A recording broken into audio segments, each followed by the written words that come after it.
Well, praise the Lord. This is 1,111 days of therapy. And it's been a while, right? I haven't given an update for a while. I am well. I'm full functioning. I am doing a lot of things. Because of therapy. So you guys know there's a therapy that starts with a G. It sounds like Urson. And if I say that for some reason, it gets my videos removed from the algorithm. So just know it's therapy, and it treats things like for tumor masses naturally. No chemo, no radiation, no... What's the other one? Surgery, right? So we're dealing with the tumors naturally.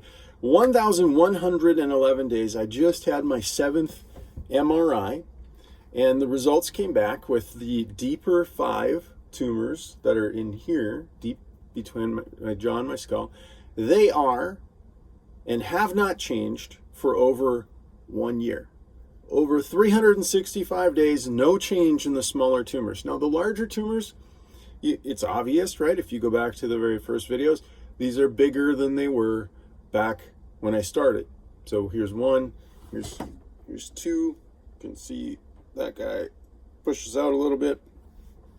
You might say a lot, but the truth is they should be larger than the size of a softball's bigger than my fist. So they should be larger than 2 softballs, but they're not. And all of the functional medicine and nutrition have changed my biochemistry, and things are going in a healing, trending direction. And so there's lots of things that I still work on for all of that. I still meet with my doctor weekly. I still do coffee enemas twice a day. So imagine that for 1,111 days. There's a lot of enemas, right? More than 2,000 enemas, a lot more than that. And still healing, still getting stronger, still getting well. We did go through, we dealt with the, I'm going to say, beer virus. And so we went through that over this time. We, all of the food and nutrition actually healed me. So my male anatomy parts were healed up, where at 18, I was pretty much considered sterile. And because of all of the work that we've done for the last 3 years now, we were able to have a baby.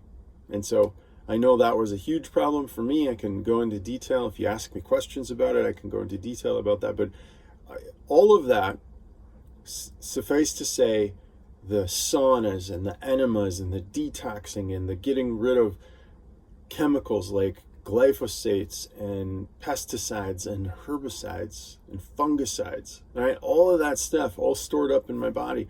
Also dealing with allergy elimination. So that was something that I kind of stumbled into by accident.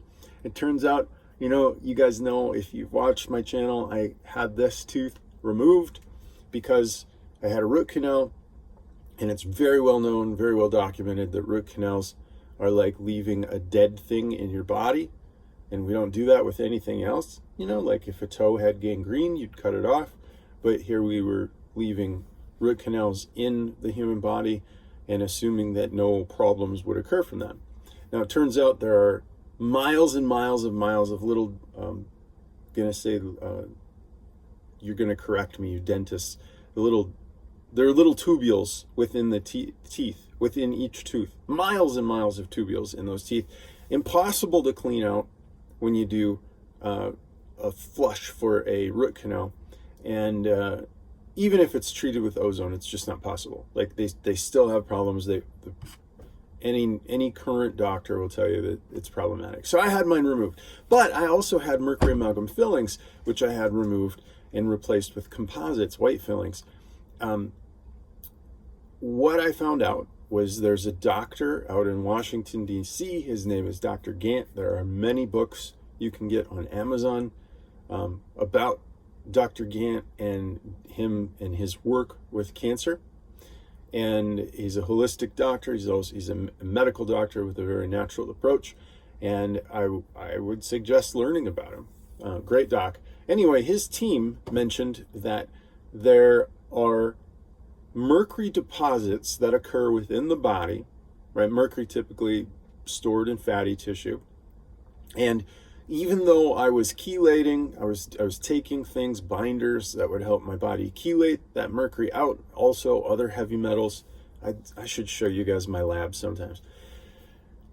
I chelated, I worked, I sweated, tears, sweat, and bloods, right? And we got a lot of this out. Not all of it, but a lot of it. And what I found out was if you have had mercury poisoning or toxicity, right, levels of toxic loads, then you probably need some form of allergy elimination therapy. The one that was mentioned is called NAET. NAET.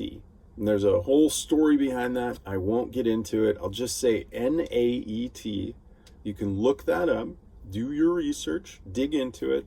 I'm probably going to say the doctor's name wrong, but it's Dr. Nambudapad. So check that out. Anyway, she originally came up with this therapy accidentally, because she was allergic at this point in time. She was like severely allergic to carrots. Now, she happened to be an acupuncturist, and her husband was as well. She was slicing up carrots. She had a huge allergic reaction, passed out. Her husband found her, moved her to the bed. He treated her with acupuncture. So if I just lost you because that's how this family treated an allergic reaction instead of going to the hospital and getting an epinephrine pen, sorry, hopefully you'll stick around and hear the rest of the story. So she gets treated for acupuncture based on acupuncture points with needles. And when she wakes up, right, she passed out. When she wakes up, she opens her hand, and in her hand are little slivers of carrots.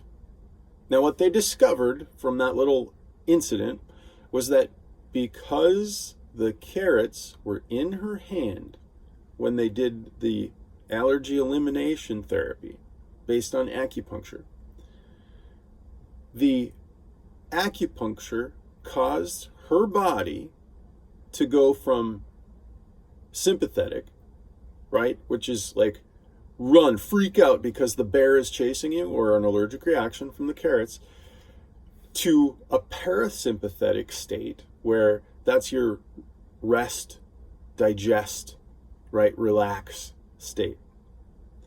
And all of that was accomplished through this NEAT therapy. That's what they call it for short. I'll just leave it at that. I would love to make a video about that. I just have a lot going on. So by the grace of God, we were blessed with a baby. And by the grace of God, I've gained strength, and I'm sleeping well, and my tumors, the deep tumors, are no longer growing, at least for the last 365 days. So that's encouraging, right? And the MRIs show good results. I mean, there's still like 10% growth on these, but they're also in a terrible spot, and they're not very vascularized. These are like free floating in the pharyngeal space, so within that neck cavity. They're not attached. They're not around any lymph nodes, where the ones that I originally had were 13 years ago. They were, the one really literally grew around a lymph node. So that's problematic, right? Because that feeds into the system. But these are isolated because they're not connected into any of the glands. The parotid gland it's fine, and the lymph nodes are fine. And so we're dealing with something very different. And the vascularization in that area is low, so uptake is low, where, some of you who have like metastasized cancers all over your body, your uptake is very high. It's just not in this area. So that's what I'm dealing with. And I can dig into that more sometime, but there's just so many cool things to share, to talk about. I wanted to give an update.